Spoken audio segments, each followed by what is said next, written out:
श्राद्ध पक्ष के अंदर चुटकी भर आटा दरवाजे की दोनों चौखट पर डाला जाता है। किसी किसी के यहाँ दरवाजे पर आटे से रंगोली बनाई जाती है। कहीं देखिए आप लोगों ने कि नहीं देखी? स्मरण में होगा किसी के, दरवाजे पर आटा डाला जाता है। वो देव पितर के भाव से डाला जाता है।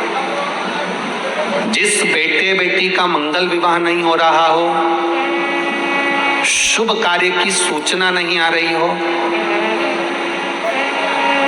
बहुत दिनों से फाइल कहीं लगी हुई है, अटकी हुई है, नहीं काम हो रहा, हम उनसे कहेंगे ये जो 16 दिन श्राद्ध के हैं, जितने दिन निकल गए, जितने दिन बचे हैं उन दिन में आपके दरवाजे के बाहर एक चुटकी घर से आटा लाकर चौखट के इस ओर चौखट के उस ओर दोनों जगह चुटकी भर आटे को डालना प्रारंभ करो। 16 दिन श्राद्ध के पूर्ण हो। जब अमावस्या आए, किसी जलाशय, सरोवर, तालाब, बावड़ी, कुआं, उसके पास में घी का दिया लगाकर आना, बाबा से प्रार्थना कर आना। केवल 22 से 24 दिन निकलते हैं और घर में कोई शुभ कार्य की सूचना आना प्रारंभ हो जाती है। वो देव पितर का, वो कार्य देव पितर का। वो देव पितर किस तरह से करेगा? बेटे की शादी, बेटी की शादी, हम कहें किसी के 42 साल भी अगर उम्र हो गई है, 40 साल, 42 साल, 35 साल, 38 साल, शादी नहीं हो रही तो कर देखना, एक बार बाबा से प्रार्थना कर देखना। देव पितर का कार्य क्या है? घर में शुभ कार्य को करवाना, घर में अच्छी चीजें लाना, गर्भ में जो बच्चा है उस बच्चे को शरीर पूरा देना, ये देव पितर का कार्य है।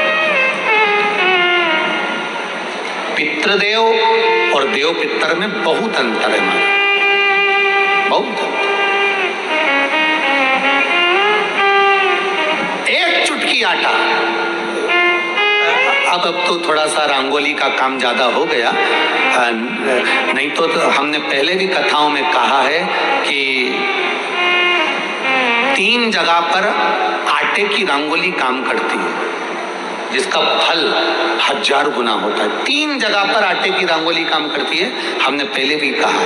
पहला, पितरों की पूजन हो रही हो, पितरों का पाटा भरा रहा हो, पितरों के लिए जोत लग रही हो, पितरों के लिए या अन्य स्थान पर कहीं पूजन हो, तो वहां पर आटे की रंगोली काम आती है।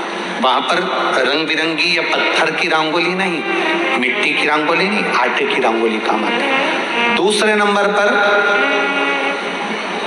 तुम्हारे घर में यज्ञ हो रहा हो, घर के बाहर यज्ञ हो रहा हो, यज्ञ चल रहा हो, उस यज्ञ में 3 परिधियां बनती हैं ब्रह्मा विष्णु महेश की। देखिए आप लोगों ने, यज्ञ कुंड जो बनाया जाता है, उस यज्ञ कुंड पर पत्थर की रंगोली नहीं, मिट्टी की रंगोली नहीं, आटे की रंगोली डलना चाहिए। ये पहले डलती थी, अब लोगों ने फैशन में दूसरी डालना प्रारंभ कर दी। आटे की रंगोली डली होती है जब हम सांकल्य छोड़ते हैं, अग्नि को जब हम सांकल्य देते हैं, तो जिस आटे की रंगोली उस पर बनी होती है, तो हमारी जो सांकल्य छोड़ी जाती है उसमें से एक अंश भाग हमारे पितरों के खाते में चला जाता है, जिससे पितरों की मुक्ति प्राप्त हो जाती है। तीसरा, आटे की रंगोली तीसरी, घर में शादी हो रही हो, मंडप बना हो, उस मंडप के नीचे जब पूजन हो रही हो, उस समय पर पत्थर की या मिट्टी की रंगोली नहीं। अगर पंडित पूजन करा रहे हैं या मंडप की पूजन हो रही है, जिसके नीचे लड़का लड़की की भावर होगी, दूल्हा बैठेगा, दुल्हन बैठेगी, वहां मिट्टी की रंगोली या पत्थर की रंगोली नहीं, उस जगह पर आटे की, हल्दी की रंगोली डाली जाती है। अब आपके यहाँ डालते कि नहीं डालते पता नहीं, पर हमारे यहाँ शास्त्र रीति कहती है ये 3 जगह की जो रंगोलियां हैं, ये हमको आटे की रंगोली डलने से, क्यों शादी के मंडप में पत्थर की रंगोली या मिट्टी की रंगोली क्यों नहीं डाली जाती? शादी के मंडप में, यहाँ दूल्हा दुल्हन की शादी होती है, वहाँ पंडित जी भी आटे की रंगोली डाल देते हैं, घर की बहन बेटियां आटे की रंगोली डाल देती है। उसका कारण क्या होता है? जिसकी शादी में मंडप के नीचे आटे की रंगोली डलती रहती है वहां पितरों को निमंत्रण नहीं देने की जरूरत पड़ती। वहां पित्र उस वर कन्या को आशीर्वाद देते हैं जिससे उनका वंश बढ़ता है, वंश रुकता नहीं। और ये निश्चित है जिसकी शादी में, जिसके विवाह में आटे की रंगोली डलकर भांवर हुई होगी उसके घर में संतान सुख रुक नहीं सकता, उसके यहाँ संतान का सुख होता ही है। कि 12वां ज्योतिर्लिंग घृष्णेश्वर एक ऐसा ज्योतिर्लिंग है जो जहां जिस जगह पर बैठकर उसको याद करता है वो 12वां ज्योतिर्लिंग उसको वहीं पर करुणा करना प्रारंभ कर देता है। वो 12वां। और शुक्रवार के दिन माता लक्ष्मी के लिए अग्नि में आहुति दीजिए। शिव महापुराण में कृष्णेश्वर बाबा की जो कथा का वर्णन किया उसका भी स्मरण करें।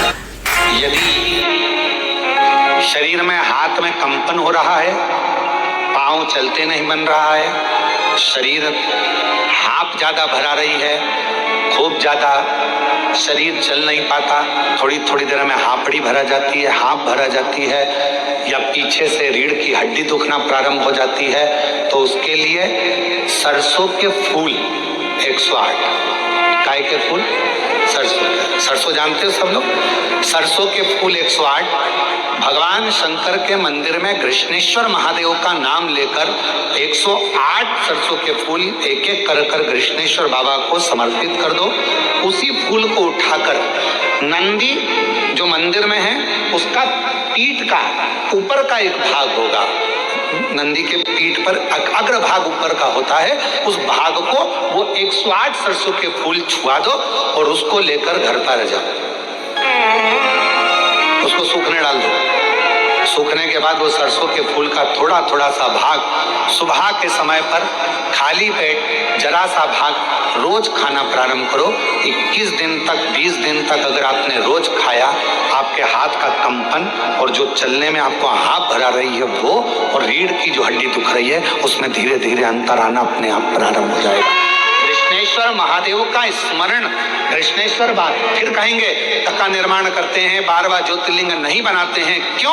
क्योंकि 12वां ज्योतिर्लिंग कश्यप बाबा कहते हैं ये मेरा दिल, ये मेरा हृदय, ये मेरा चित्त, ये मेरा मन, ये मेरे हृदय की जो एक बिंदु है, यही मेरा 12वां ज्योतिर्लिंग है। और शुक्रवार के दिन माता लक्ष्मी के लिए अग्नि में आहुति दीजिए। महाराज शाम के समय पर सूर्यास्त के पहले शिव महापुराण की कथा कहती है, अग्नि पुराण कहती है, नर्मदा पुराण कहती है,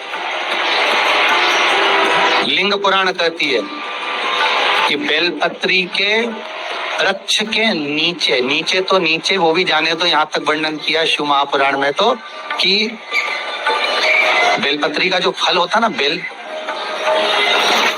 फल जो होता है, कहते हैं अगर किसी व्यक्ति के यहाँ लक्ष्मी की कमी होती है, संपदा की कमी होती है, जिसके यहाँ पैसा नहीं आता, धन नहीं आता, तो बेल का जो फल होता है, बेलपत्री का जो, बेलपत्री के फल का गुर्दा निकाल लो, सुखा लो, गाय के घी में उसको डुबो लो और शुक्रवार के दिन माता लक्ष्मी के लिए अग्नि में आहुति दीजिए। महाराज शाम के समय पर सूर्यास्त के पहले ये जो आहुतियां हम बेले के गुर्दे के फल की गाय के घी में डुबोकर माता लक्ष्मी और भगवान विष्णु के नाम से देते हैं, महाराज 2 या 3 शुक्रवार करोगे, लक्ष्मी की कभी कमी नहीं आती, संपदा बढ़ती है। एक प्रयोग और कर देखना, कभी अगर मौका मिले आपको तो प्रयोग कर देखिए। लिंग पुराण के अंदर लिखा हुआ है, शिव पुराण में, लिंग पुराण में और स्कंद पुराण में कहा गया है कि अगर किसी ने बेले के